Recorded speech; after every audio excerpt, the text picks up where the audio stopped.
Dog won't let anyone near pregnant women. Then ultrasound reveals this.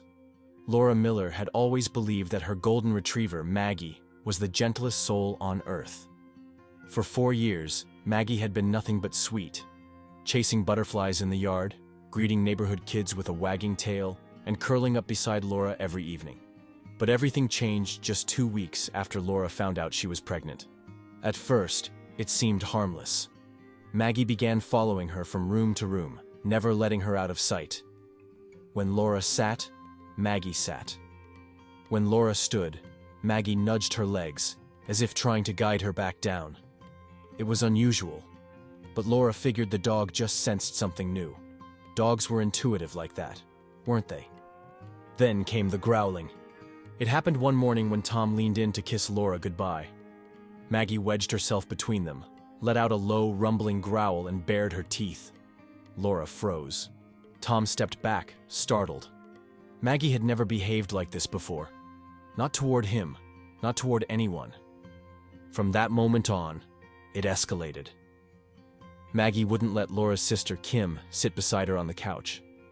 When Kim reached out to touch Laura's belly, Maggie lunged forward with a bark so loud and sudden, Kim screamed and spilled her coffee.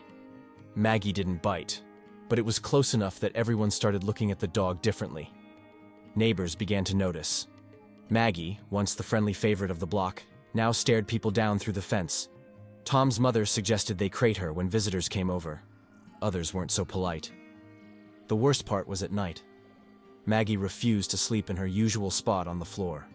She'd paw at the bedroom door until Laura let her in. Once inside, she positioned herself directly beside the bed, alert, like a sentry. Every noise outside made her ears twitch. Every creak in the house had her on her feet. Laura couldn't shake the feeling that something was wrong, not just with Maggie, but with herself.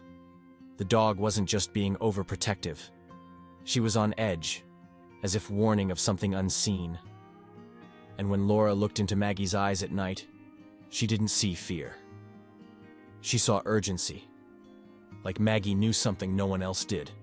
It all came to a head one Sunday afternoon, during a quiet family lunch. Laura had made roast chicken and sweet potatoes, her father's favorite.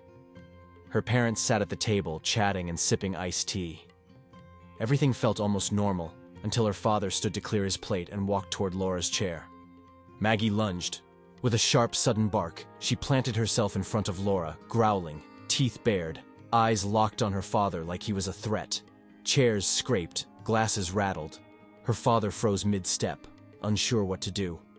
Tom leapt from his seat, grabbed Maggie by the collar, and dragged her into the laundry room. The door shut hard behind them. Silence settled over the room like dust. Laura's mother pressed a napkin to her lips. Her father slowly sat back down, his face pale. No one said much after that.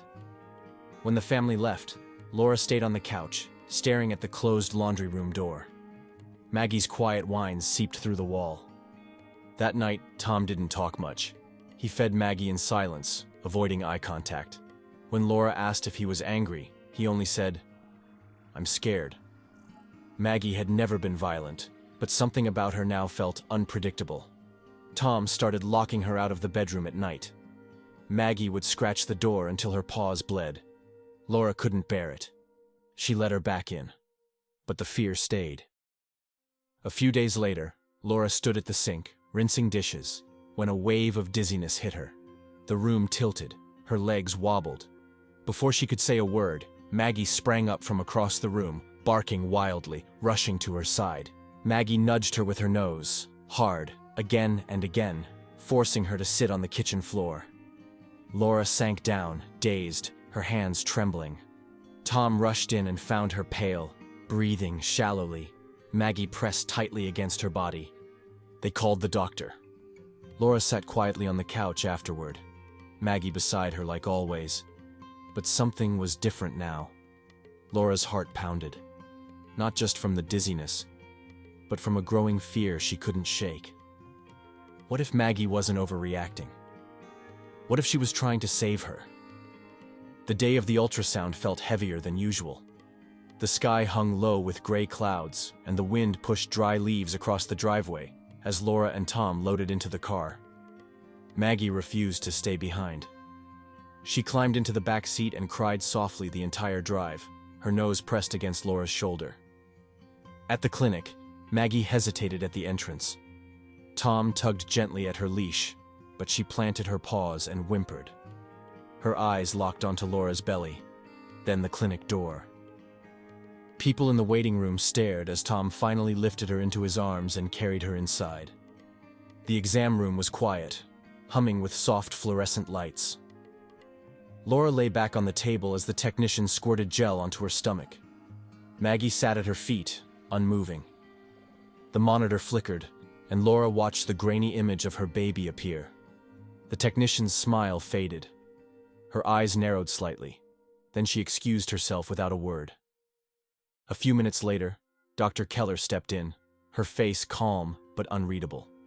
She moved the probe gently and stared at the screen. Laura's throat tightened. "We're seeing something that needs a closer look, Doctor," Keller said. She kept her voice soft, but her tone was serious. Tom shifted uncomfortably in his chair. Maggie stood up, her tail stiff, nose twitching in the air like she smelled smoke. Another nurse entered, then a second machine was brought in. The quiet room suddenly felt crowded. Laura's chest tightened. She tried to ask if the baby was okay, but no one gave a clear answer. In the waiting area, Maggie began to howl. The sound echoed down the hall, sharp and strange. Staff members murmured and glanced toward the front. One tried to calm her, but Maggie pulled toward the door like she knew exactly what was happening inside. Back in the room, Dr. Keller placed a hand gently on Laura's arm. "We need to keep you here for observation," she said. Laura felt her fingers go cold.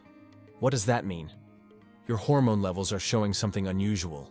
It might explain the dizziness. We just want to make sure the baby is safe." Maggie's cries didn't stop, and somehow they made sense. The hospital room was quiet except for the beeping monitor beside Laura's bed. She stared at the ceiling, hands folded over her stomach, trying to make sense of the last few hours.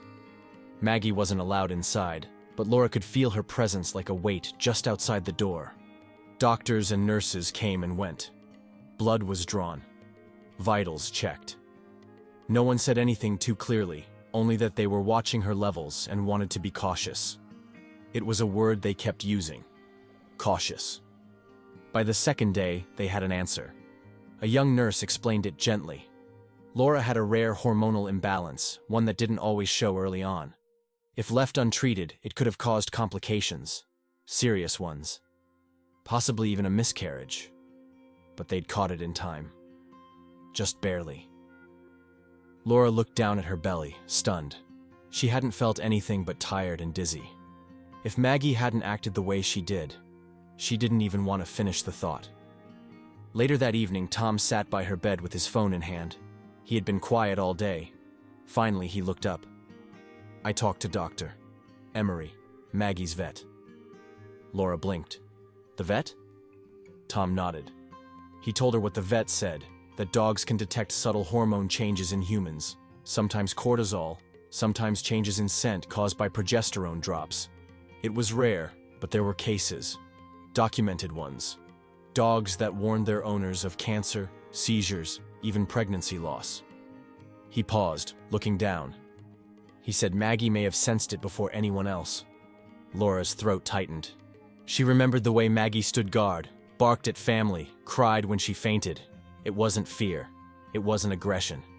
It was a warning. Maggie wasn't trying to hurt anyone. She had been trying to save her. A nurse peeked in and smiled. The baby's heartbeat was strong. Laura was stable. Treatment had already begun working. Back home, Maggie was still pacing the front door, waiting. Tom showed Laura a video. Maggie sleeping beside her shoes, tail thumping every time the front gate creaked. Laura closed her eyes. "Thank you," she whispered. The dog had known all along. 2 weeks later, the sky was clear and the air warm as Laura walked slowly into the clinic for her follow-up. Maggie trotted beside her, leash loose in Tom's hand, tail swishing gently. This time, no one tried to stop her from coming inside. Inside the exam room, the monitor flickered on. The baby was moving, kicking even. Dr. Keller smiled and adjusted the probe, her tone softer now. "She's strong," she said. "The hormone levels are stabilizing. Whatever you're doing, keep doing it." Laura let out a breath she hadn't realized she was holding. She turned her head and looked at Maggie, lying quietly by her feet, head resting on her paws. Maggie didn't bark. She didn't growl. She just watched Laura, calm and still. On the way out, Laura stopped at the reception desk. "She's the reason we came in," she said, motioning to Maggie. "I was dizzy, but we almost didn't think much of it. Maggie, she wouldn't let me ignore it." The receptionist nodded, smiling politely, but Laura could see she didn't quite understand.